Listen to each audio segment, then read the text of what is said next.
1 2 3 کی بجائے آپ اگر درجن میں آ جائیں تو 1 2 3 درجن کہہ سکتی ہیں. آپ 3 ڈزن خواتین کے ساتھ مطلب ایک سکون کی زندگی گزاری ہے.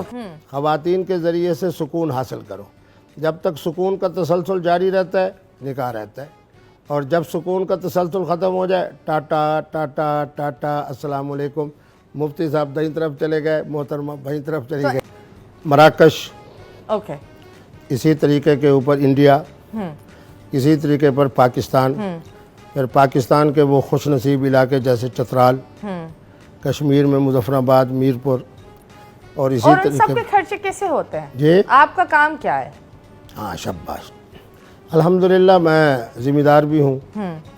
شہری کتنی زمینیں، کتنے ایکرز، کتنے 100 ایکر ہے کہ 3 درجن عورتوں موروکو تے اتھے تے اتھے، ان سب کے نخرے کیسے اٹھاتے ہیں آپ؟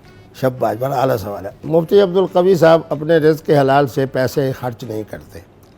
اپنے سوٹ کی طرف آپ دیکھیں، یہ بھی کسی محترمہ کی طرف سے پیش کردہ ہے. تو ساری عورتیں آپ پر پیسے خرچ کرتی ہیں؟ اس لیے خرچ کرتی ہیں کہ مفتی عبدالقوی صاحب ان کے لیے ایک قابل قدر، قابل فخر خامند ہیں ان کے. اوکے، اور کتنا ایک عورت آپ کو کتنا پیسے دیتی ہے ہر مہینے؟ نہیں پیسوں کی بات نہیں تو وہ یہ پیسوں کی بات دیکھو پیار سے، ٹھیک ہے، اگر پیار سے بھی آپ کو ایک تحفہ دے رہی ہے تو وہ کتنا دے رہی ہے؟ آپ اہمیت پیسوں کو دے رہے ہیں. نہیں اہمیت نہیں، تحفے کو دے رہی ہوں. مجھے یہ دیکھنا ہے سب سے مہنگا تحفہ کیا کسی عورت نے آپ کو آپ دیا؟ اس کے لیے یہ کہیں کہ تحفے، محبت، ہدیہ.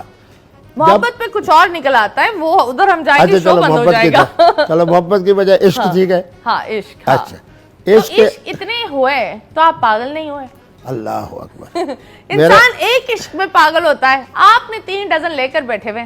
بات یہ ہے کہ جب بیویں 4 ہوں گی تو عشق بھی تو 4 جگہ پہ ہوگا. آپ عشق کو ایک عورت کے ساتھ کیوں محدود کرتے ہیں؟ لیکن ہر عورت کی ایک نخرہ ہوتا ہے، ایک ٹائم ہوتا ہے. یہ باتیں تو خیر ہوں گی اور ہم ان باتوں پر ضرور کریں گے، لیکن آتے ہیں کہ آپ کنٹروورشل بھی ٹھیک ٹھاک رہیں. مثلاً مطلب حریم والا بھی ایک سلسلہ تھا، اس کے بارے میں انہوں نے تو ایک چیز بتا دی، آپ مجھے بتائیں.